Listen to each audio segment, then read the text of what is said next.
It all happened 200 years ago. The earth was shaken by a devastating blow caused by the nukes. Afterwards, those who survived had to fend for themselves to create new societies. What had happened before the explosion was the question that haunted me for years. So me and my partner Sean set out on a voyage to explore. We were looking for clues to our history. We discovered old cities and explored old caves, along with two others who were quite different from us mentally and physically. We didn't know at first that there were others searching, but we knew it was important for us to connect the pieces to our forefathers.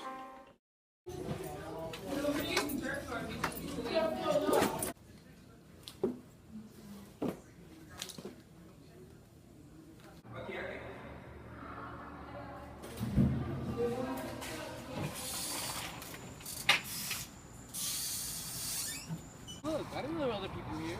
I didn't know either. I thought it would just be me and my friend Joanna going on the trip, but that was not the case. Though, having the boys on the trip did give us a different perspective, whether we agreed or not.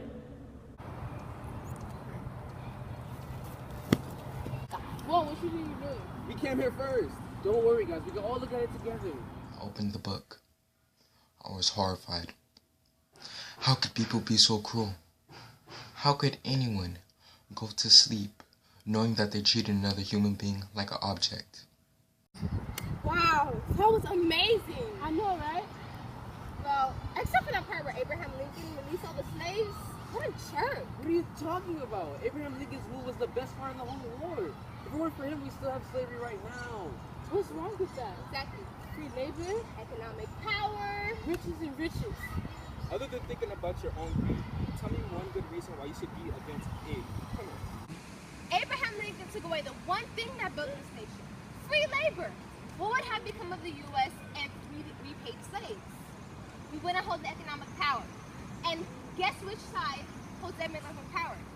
The South side. The pro-slavery. Okay, well, let's just go and check those buildings over there so we can have more information on it. Let's go. Look at this place. Rugged chairs. Look at all these Rugged door. books. Old scenery. Oh, look at all these books. Hey, look at this one. Looks like it'll help us remember the past. In 1819, there were 11 slave states and 11 free states, which means there were 2 senators per state. Also mean that there was a balance. Well, that balance was about to be blown up by Missouri wanting to enter the Union as a slave state.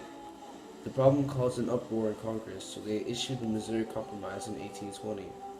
Under the agreement, Missouri was admitted as a slave state and Maine as a free state. Nonetheless, there was still tension between the free states and the slave states. The Futurist Slave Act. For years, the Southern slaveholders were complaining that the Northern would ignore the Federal Slave Law. The Federal Slave Act was assassinating runaway slaves as a federal crime. The federal marshals would come and enter the northern states where slaves were illegal, arrested as federal slaves. While my friends and I were looking through the book, there was one thing that stood out to me: the Dred Scott decision. Now, of course, I, being on the pro side of slavery, would love the decision made in court. This slave named Dred Scott goes walking on through Wisconsin and Illinois with a slaveholder and believes because the land deems slavery as illegal, he should just be able to walk away and be free. Wrong. When he tried to go to court, his mission of freedom was halted by Chief Justice Roger Taney, who told the slave he couldn't sue his master because he wasn't a citizen.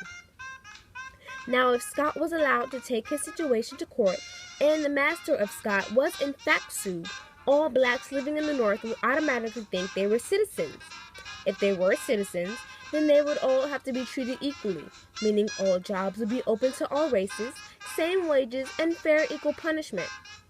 Because they didn't want blacks in the North to think that, they told Dred Scott he could not sue and that it was unconstitutional. They told him the Fifth Amendment protected slaveholders, and that if a slaveholder were to bring to the North his slave with him, his slave could not be taken away. With this, the court did not hear Scott's case, and the Southerners thought they'd won. They believed the court was on their side, and so did those in the North, who were furious. Frederick Douglass was born a slave in Maryland, 1817. He was a great writer for the abolition movement. Douglass had a sharp intellect. During the Civil War, Frederick Douglass urged Abraham Lincoln to get black soldiers in the army ranks. After the Civil War, Frederick Douglass later fought for land rights, women's rights, racial prejudice, and lynching. Then at last he became the U.S. Minister to Haiti. Douglass later died 1895. John Brown, a white abolitionist, led a raid on the arsenal and actually inspired many African Americans to want their freedom. He was captured in the arsenal and hung. He showed many of us pro-slavery people why blacks really needed to go to Africa. All they would do was mess up America. Okay, but even without the pro-slavery activists, anti-slavery activists still would have won. Abraham Lincoln was elected president. But then we formed the Confederate States. Well, you guys lost your motive to fight after we instilled the Emancipation Act. What to say about it? Because from what I've learned, slavery was demeaning. It was immoral. It was like they were treating those people like animals. I wasn't even a part of it, and I'm glad I wasn't. And I'm gonna make sure that no one else is. If I am. I'm pro-slavery because without a master, slaves wouldn't know how to take care of themselves. I mean, the master provided the basic skills for surviving. The whip taught them how to be strong. Long hours of labor taught them how to be a hard worker and not to be lazy. And losing their children only taught them how to have tough skin and bear the pain of a loss. I'm pro-slavery because slaves needed us. I am pro-slavery. Why? The reason why I am pro-slavery is because I think slavery was a good thing. If without slavery, we wouldn't be here now. So who wouldn't want slaves? They did everything for us. They would farm, plant. I learned many things, like how Abraham Lincoln tried to stop slavery, John Brown. What was the point? Without slavery, we wouldn't be here. I understand as slave owners would beat them, but we had reason to. They had reasons to. So, yeah, I'm pro-slavery.